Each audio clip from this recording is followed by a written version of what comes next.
Hi everyone, welcome to today's episode of the Blue Moon Investment Community. There is this growing trend, this growing phenomenon I see happening all around the nation today. These are social groups, such as group of childhood friends, such as a group of classmates, such as alumni or groups from the same school, such as organs from the same church, such as groups from the quarters. I see in all of these groups a significant growing phenomenon. Members coming together in one of their meetings and asking the question, how can we empower ourselves economically? As a group, how can we empower our members economically? So this is going to be our discussion for today's edition. I want you to stay tuned. Just look below there and click on the subscribe button so that you continue to be part of our community.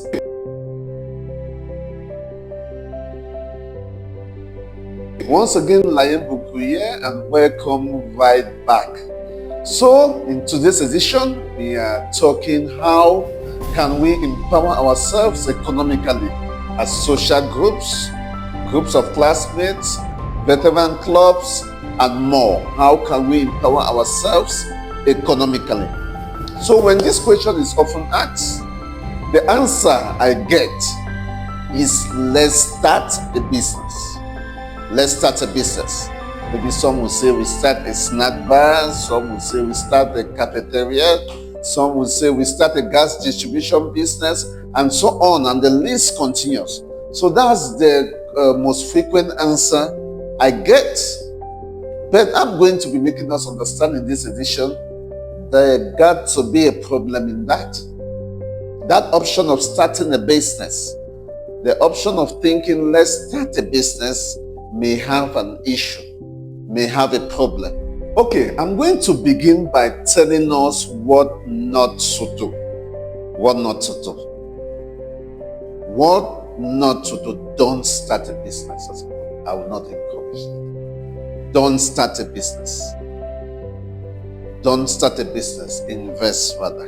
Invest rather. I'm going to be advancing a couple of points, but before jumping on that, I want you to go back and watch my previous video on why investment beats over entrepreneurship for most Cameroonians, on why investment beats over entrepreneurship for most Cameroonians. I want you to go click on that video and watch the entire episode. However, I'm going to summarize some of the points for you. Why we should invest and not do business. So number one point is that doing business is an operational activity. It's an operational activity. That entails you managing clients, it entails you managing suppliers, it entails you doing bookkeeping, accounting, managing your employees, and more. All these are operations. And operational activities are quite engaging. They are quite engaging. Most of the time, they need somebody full-time to oversee these operations, to manage it. And as a group, most of the times, the members work in other institutions and may not be able to dedicate this full-time needed to manage the operations as a business. We may think we have the time, but when it begins, it's non-stop, it's back-to-back demand. So it's so engaging and stressful handling operations. Rather, let's do investment. Investment is not as engaged. Investment is passive. It's not as engaged. So with this, we are able as group members to do other things, and with the part-time we can give to the business to oversee the performance of our investment. So the question I'm asking you is, do you want to be a stressed operator or a smart owner of the business? So as a group, do we want to be a stressed operator or a smart owner? So I'll be encouraging you as a group to be the smart owner of the business and not the stress operator. So more so, doing a business needs a visionary to take a business from point zero to the first level of success. To take a business from zero and graduate from the startup phase needs a visionary. Somebody who thinks about that business day and night, who dreams that business, who is awake at night because of that business. Somebody who does not see the wall, who pushes, who puts energy into that business. And often as a group, it's difficult to have one person want to give all of this time, because it will be group benefits at the end. And because this person cannot take and remove from the business at will. So everybody will be focused on their own activity. It will be difficult to have this visionary. This function of the visionary cannot be delegated. At times people think we could come together and just recruit employees and put them. Employees are not visionaries. So it needs a visionary. And this is often so difficult as a group. So if we must start a business, maybe we want to look at somebody who is already into that line of business and who is already doing that business, and we invest. Again, that will be coming to my point on investing rather than starting a business. I see you are not still convinced. Okay, I'm going to add a couple of more points. Doing business is quite stressful. Trust me, this is going to strain your relationship as members of the same group. The stress of the business is going to overflow and get into the relationship of the group members. Before we know it, we have started pointing fingers. Before we know it, some of the members have started feeling they are putting in more and others are not taking it very seriously. Before we know it, so many things begin to happen, and this can strain a relationship of friends, of classmates and more. So this is one of the reasons I'm saying don't start a business. And let me end with this. I'm sure this is going to make you move your mind from starting a business to investing. Now, starting a business, you got to put a significant amount of time, put all your resources in one activity. So imagine you take the resources of the group and everything and concentrate it on one activity. And there's a high probability of failing. We all know the statistics. I happen to have managed people starting businesses, tech businesses in particular. In Cameroon, I personally incubated more than 100 businesses. And what I see is less than 5% making it through. Less than 5%. So this is how risky the venture of starting a business is. So imagine as a group, we take all our resources and energy for many years and put in one activity, which has a very high chance of failing. And it finally fails, a lot of fingers will be pointing at others. A lot of fingers will be pointing at others. So I'm asking us to do investing. With investing, it's easier to put our resources together and spread it across different classes of assets. In that way, we diversify, we spread our risk. If one fails, we can still benefit from others. As opposed to businesses, if it fails, imagine the time, the stress, the resources that has the capability of destabilizing that group. So let's become smart investors, smart business owners. Smart business owners are not stressed operators. Okay, now that we are convinced taking on the path of investing is the better way to go as a group, the fundamental question remains: how do we go about it? From where do we begin with this investing journey? So the case I'm making is a case for collective investment schemes. As a group, the best way to go about it is to start a collective investment scheme, what is otherwise known as a mutual fund. putting your money together in a pool, everybody contributing, putting your money together in a pool, and taking these resources to invest in different classes of assets. Putting your money together in a pool, taking it to invest in different classes of assets. In some cases, some go with the model of an investment group, but I will recommend the model of a mutual fund. So that's the way I will recommend. I'm going to explain this in a couple of steps on how you can go about this. So let's move to step number 1. You got to define the purpose. Why do you want to start this group? Make it so clear and define the mandate. So on point number 1, I'm saying you should define the purpose, and this purpose will help you define the mandate. So why are you starting this group? Is it so that when we are on retirement, we are able to have something that gives us passive income? Or it is something we want to generate money right now to use for different things? Or is something that we want to create best value for our savings, and so on? When it's clear, it will help you define the mandate. In light with the mandate, I'm talking about the class of assets you should invest in. It's good that when we are starting a fund, we are so clear in the kind of things we invest in, so that as we begin, the group members will not be coming out with so much diverse ideas that may distract or distort us from the path. Yeah, we are not closing up on ideas, but we are saying defining gives us a level of focus, so that those investing already know these are the classes of assets we'll be investing in. For example, we may want to say with our group, what we focus on is real estate.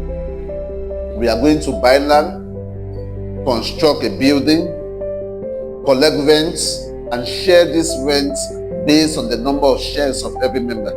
If this is clear at the beginning before people join, when they begin, people will not begin to distort or distract or spread ideas around that may bring arguments, because it was clear at the beginning. So there are many other examples that we can pick. Maybe bonds, maybe treasury bills. You can pick any of the different classes of assets and include in your mandate, and it can be a combination of more than one. So make it clear from the beginning in your private placement memorandum. Define your mandate. Now that you have done so, one of the things you need to do on point 2, I would say you should get a fund manager, an investment manager for this investment. One of the mistakes I often see is that when groups come together, one of the members say, hey, I'm going to handle that. And the group say, okay, we have this expertise in-house who will handle this. He's volunteering and it's good.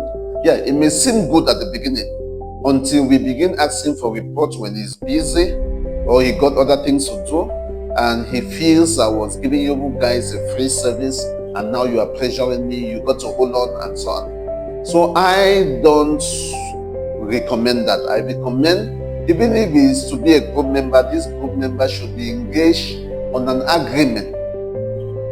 Terms defined, remuneration defined. It should be very clear.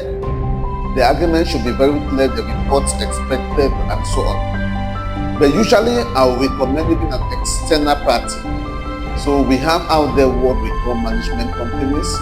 We have individuals that have the recommended financial background, that are able to keep the different books and reports that may, and do analysis for us and source for new investment opportunities and do the due diligence and more. So there are investment management companies available that could help you with this. You may want to check the first comments. You'll see recommendations we'll make as to that. Pick on one to help you, because this management company is also going to bring expertise maybe needed for us for the next step I will be mentioning, which is preparing documents. So it may help you bring expertise needed in many other spheres in setting up this fund. So get an investment manager, a fund manager that will help you. There should be a clear agreement, a clear management agreement with this fund. Okay, Now that you've got point number 1 and 2, on point number 3, you need to prepare a couple of documents. So together with this fund manager who will bring in expertise to assist you, there are a couple of documents that are important. Your private placement memorandum is so important. That defines and explains the fund, the mandate, the use of the fund, and so on. You need that. You need the KYC, because it is very important we know the sources of finance and the background of the persons investing. These are legal requirements that will be needed. You need a limited partnership agreement in the case that you choose maybe an SCA. If you are in the case of Cameroon that has limited and general partners, you will need a limited partnership agreement that defines the rights and the status of a limited partner in that investment, so that every partner should sign. You may need things like a share subscription agreement and more. So when you work with this fund manager, the different documentations, you are going to need to prepare these different documentations that every investor will read properly before signing into the fund. Okay, I'm giving this in no particular order. I'm going to the 4th thing you most likely need is to agree on the legal form. The legal form this fund is going to pick up. Now, there are different legal forms. Like in the case of Cameroon, you could pick maybe an economic interest group, you could pick maybe a cooperative society, you could pick maybe a limited partnership, you could pick a public limited company, you could pick. There are different forms. I would recommend you consult a lawyer based on your peculiarities to suggest to you a legal form you can pick. I would recommend this fund, this pool of money has a legal form binding it. This is something that's going to last for many years. This is something that may be even transferred to our successors. It is important. It is legally very sound. Every legal requirement is well defined and is so clear to avoid conflicts amongst friends. So pick on the legal form. Point number 5. On point number 5, I want to encourage you to have a separate bank account just for this. So I'm trying to give all the standard legal requirements, but trying to adapt in the case of social groups so that it does not become too demanding. Normally, we need a host bank. I'm saying if you cannot get to the level of getting a host bank as required by COSUMAF, you should at least have a dedicated bank account just for this. As a group, we obviously must have had other bank accounts where we keep our other funds and other things. If we are thinking of creating this collective investment scheme, they should have a dedicated bank account only for the funds. Next, you must agree on someone who will be doing auditing. Pick an auditor. A firm is preferable. If we cannot have a firm, we at least go for someone we contract, chosen by the members, because everybody cannot go auditing the account. We don't have that time. That's why we picked investment in the first place.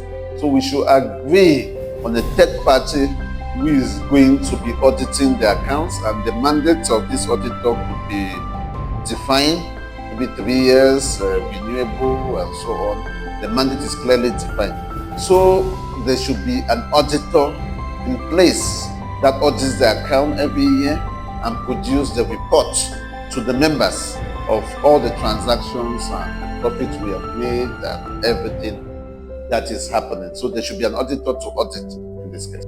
Okay, the last point I will be leaving us with is to have an investment committee. You may have some of your members that are having some experience with investing or with the area of activity or the class of assets you have chosen to commit your money to. You add them to this committee. So you create an investment committee, maybe 3 members, maybe 5 members, that will validate the decisions of the management company. When the management company goes, source investment opportunity, they propose to the committee, and the committee validates on behalf of all the members, defending the interests of all the members. So there should be an investment committee. You may even co-opt some external members with experience or even consultants to be part of this investment committee. So that in this way, you are sure the investment committee got a better judgment than individual members. They got a better judgment than individual members, and in this way they secure the investment for all of the members. Okay, this has been it for today's edition. We have left you with a few points. You may want to go down there to the comment section and write "send us more" so that we can send you a guide you can use for your group in creating an investment group. We can send you a guide that you can share with your members, and you can follow this guide that is quite detailed in helping your social group create a collective investment scheme. Thank you very much for being part of this edition. Until next, continue to invest wisely. And why not share with your group of classmates or child friends and more, so that they get to learn of this and maybe use it to empower the members. See you. Thank you.